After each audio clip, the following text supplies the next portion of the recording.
Tonight, folks, on Before You Go, it's a Middle Class Holes good, bad movie review. It's been a while. We apologize. I know this one's been delayed, but it's one that holds a soft, very, very soft place in my heart. Very sacred place, a very golden place. It starts in Cleveland, Ohio, but ends in Detroit.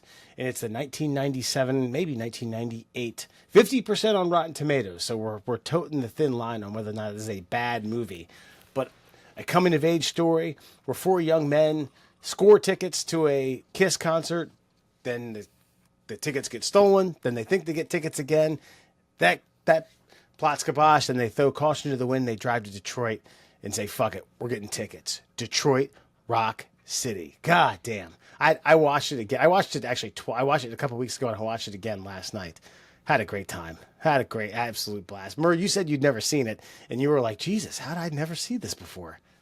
It just fell through the cracks. I think at the time, like Edward Furlong had he had kind of just he was at that point, that precipitous point where like he's either going to be a movie star or he's not. And I mean, you talk about the kid from Terminator 2, and he's in this Detroit Rock City horse shit. So I think this was also around when he did American History X, like give or take a year. So it's he's still kind of, but I get what you're saying. Yeah, he didn't do much after that. So. But also, that was the era where they were doing like pothead movie after pothead movie after pothead movie. And I think this was just, all right, I feel like I've had my fill of pothead movies. And so I watched it, and I was pleasantly surprised by what this movie is.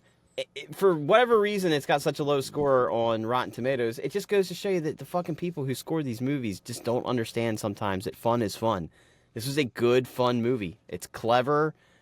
It's well shot. I think that's what I took away from this the most. Like, there's certain camera angles and special effects that they use that just make the fucking movie. Like, when the kid goes to the boarding school and they pull up to save him, there's like this weird backwards kind of top to bottom dolly shot that's just like, whoa. Like, that was in the budget? Like, that was brilliant. It's a great movie. And the fact that it takes place like in the late 70s. I think 1978 or 9, yeah. Yeah, it just kind of adds like some patina to it, and it makes it believable. And just knowing how it was when you were a kid, it made me remember like when we skipped school to go see Metallica. That was like a live concert, free concert in Philly, and we all went up there. And it was just like, holy shit. Everything goes wrong when you want it to go right, and that's what this movie's about. Brilliant. If you haven't seen it, absolutely worth the watch.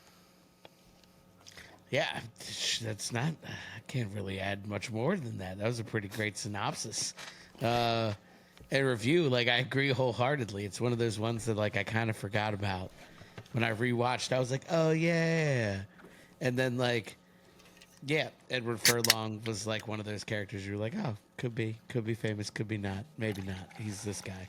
But you know who I did have a thing for was Natasha Lyonne, and she's in this movie. I don't know why. She's just a hot mess kind of bitch. She's also in the cards with Emmanuel Chicory, who from Entourage, who's also fucking a smoke show. But that broad's way hotter. Natasha Lyonne's just got a little like, I don't know, a little edge to her that I'm just like, yeah, sure. I like that. I like that I like that you could stab me at some point in time. This is yeah, no, man, because it's like a sleeper classic that people didn't know about, forgot about. So go ahead, Burr. There's one scene that I did not like though, and it's when Edward Furlong goes a little too far with the bros on the way to Detroit, like. They get in like a road rage incident. Yeah, you know they throw the pizza out, and it hits the car, and they fucking pull him over, and the guy wipes his face with the windshield. Yeah, I just felt like Edward Furlong went like a bridge too far with his handling of that situation.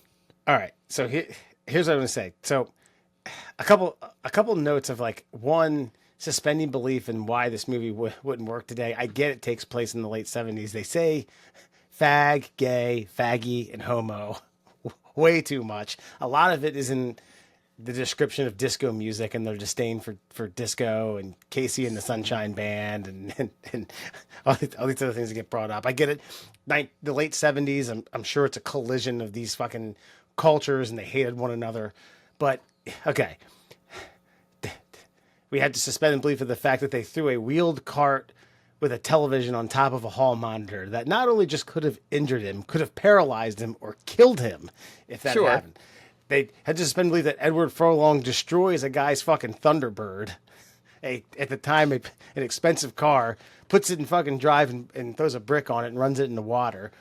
Then that Shannon Tweed, Gene Simmons' wife, playing a character, rapes Edward Furlong and gives him money for it.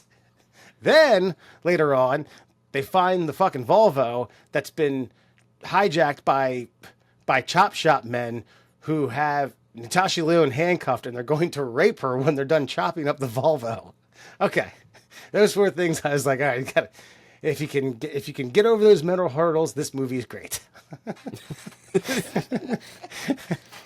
It's just his handling of the situation with those Italian boys was just, again, I was just like, it kind of took the character that you were rooting for and be like, dude, that was a bit much, man.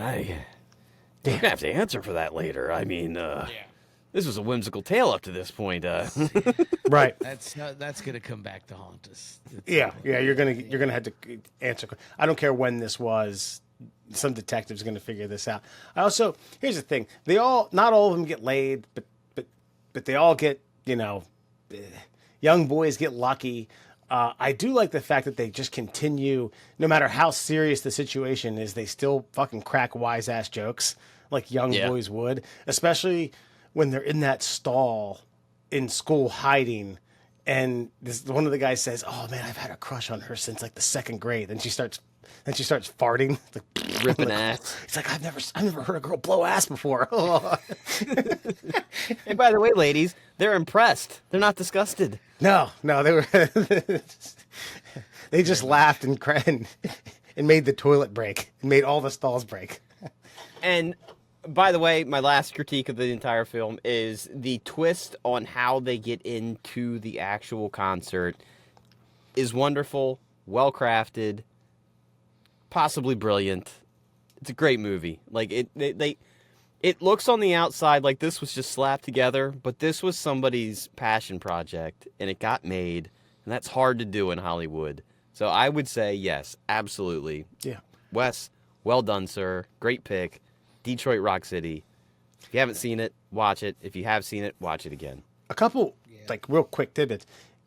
I wonder if this is produced by the same people who did Happy Gilmore, because if you notice, the religious mom plays Happy's mom, and the preacher who they drug with mushrooms in order to get their friend out of boarding school played the heckler in Happy Gilmore.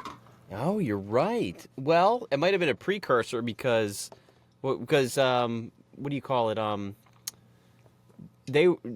least the mom was in Something About Mary, so that was She like played Magda, Coen Brothers. yeah, right. Yeah. So it's that same that's a good like likeness of actors that you would want for those Gilmore films, and it's good shit, dude. Seriously, I rented it on the Amazon for like $3.50.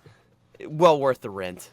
I haven't rented a movie in so long, and I was trying to find it for free everywhere I could, and I'm just thinking, like, dude, when Blockbuster was out, like, you wouldn't have thought twice about renting this movie. Just rent it, watch it, shut up. Yeah. Just 45 years old. You can Detroit afford it. Rock City. Yeah.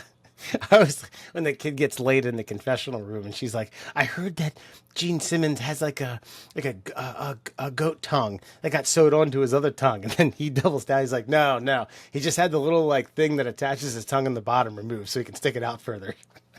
This is after they both lost their virginity in a confessional booth. Awesome.